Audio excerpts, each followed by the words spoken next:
সাল্লি আলা রাসূলিল কারীম। সম্মানিত নেতৃবৃন্দ, আমাদের দ্বিতীয় দলের নেতৃবৃন্দ এখানে আছেন এবং আমাদের সম্মানিত সাংবাদিক বন্ধুগণ, আসসালামু আলাইকুম ওয়া রাহমাতুল্লাহি ওয়া বারাকাতুহু। আজকে এখানে আমরা উপস্থিত হয়েছি অত্যন্ত বেদনার সাথে, বিস্ময়ের সাথে, আতঙ্কের সাথে। দীর্ঘ সংগ্রাম লড়াইয়ের পরে 1 বছর যেতে না যেতেই একটি অত্যন্ত গণতান্ত্রিক সাহসী সংগঠন, এই ফ্যাসিবাদ বিরোধী আন্দোলনের অন্যতম প্রধান ভূমিকা পালনকারী দল, বিশেষ করে আমাদের ডাকসু বিপি নুরুল হক নূর অত্যন্ত প্রমিনেন্ট এবং জনপ্রিয় নেতা এবং বিশাল ঝুঁকি নিয়ে সে আন্দোলনের নেতৃত্ব দিয়েছে এবং আন্দোলনের শেষ পর্যায়ে জেলেও গিয়েছে। আমিও জেলে ছিলাম, একসাথে আমরা জেলে ছিলাম।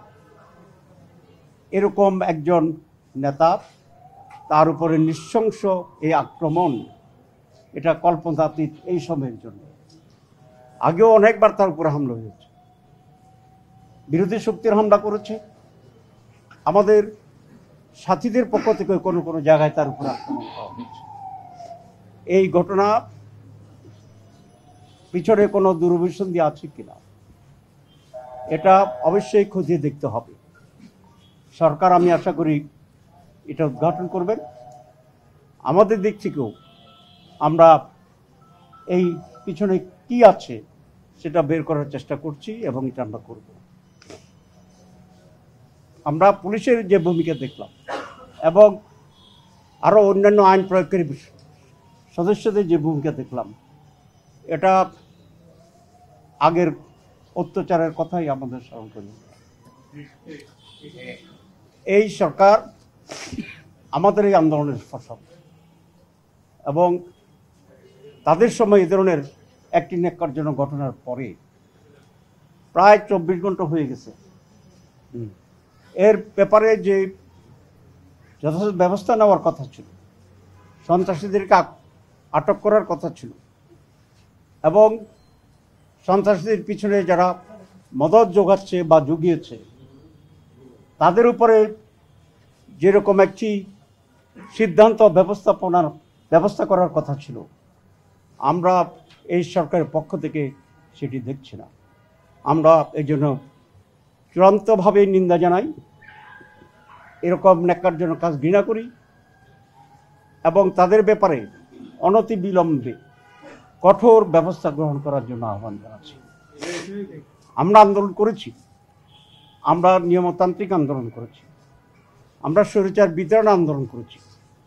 এই সময়ে জনগণ এই সরকারকে সহযোগিতা করতে চায় এবং আমরা জনগণ আইন নিজের হাতে তুলে নিতে চায় না।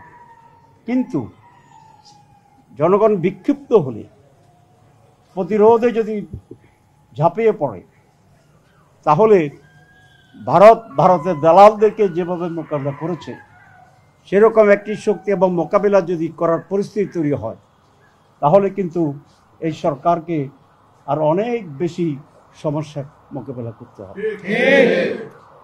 আমি এই দাবি করতে চাই যে সরকারের পক্ষ থেকে চিকিৎসার ব্যাপারে যথাযথ ব্যবস্থা গ্রহণ করা এবং প্রয়োজন হলে দেশের বাইরে নিয়ে তার চিকিৎসার ব্যবস্থা গ্রহণ করা।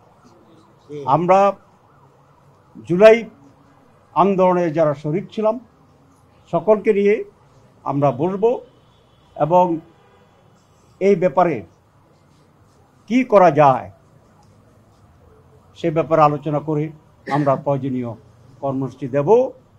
সরকার যদি এটা মনে করে যে পরিস্থিতি তেমন কোনো উত্তাল হয়নি, তাহলে এটা তাদের ভুল অ্যাসেসমেন্ট হবে। আমি আবারও যারা অপরাধ করেছে, যারা অন্যায় করেছে, তাদের ব্যাপারে আইনি সিদ্ধান্ত নেওয়া এবং তাদের দলের পক্ষ থেকে যে দাবিটা তুলেছে ইতিমধ্যে যে আওয়ামী লীগ তার সহযোগীকে নিষিদ্ধ করা, আমরা তাদের সাথে সহমত পোষণ করি। আমি ডাক্তারদের সাথে কথা বলেছি, ডাক্তাররা বলেছে তার খুব মারাত্মক ইনজুরি হয়েছে, তার স্কালের ভিতরে হেমাটোমা বলে, আমি তো ডাক্তার, মানে একজনের রক্ত জমাট হয়েছে, তার এখানে নাকের এখানে আঘাত হয়েছে, তারপরে তার এই চোয়াল যেটা আছে চোয়াল আঘাত হয়েছে। পুলিশ লাঠিপেটা করতে পারে, হঠাৎ না চিনে একটা বাড়ি পড়তে পারে, কিন্তু যেভাবে রক্তাক্ত করেছে বুঝে গেল তাকে চিনেই করেছে এবং তাকে টার্গেট করেই করেছে। এবং পূর্ব থেকেই এই ধরনের যদি পরিকল্পনা না থাকতো তাহলে হঠাৎ করে একটি দল যারা এই দেশে নাই বিতাড়িত এবং তাদের সহযোগী যারা ঘর থেকে বেরোতে পারে না, তারা হঠাৎ করে কিভাবে এত বড় আক্রমণ করতে পারে? তাহলে আগে প্রস্তুতি ছিল এবং ষড়যন্ত্র ছিল, পরিকল্পিত ছিল, এবং এর পিছনে শিক্ষার আরো আছে কিনা, অন্য কোনো উদ্দেশ্য আছে কিনা, সেই বিষয়টিও সরকারের দেখতে হবে এবং আমরা এই ব্যাপারে সজাগ থাকবো ইনশাআল্লাহ। তো সবাইকে ধন্যবাদ।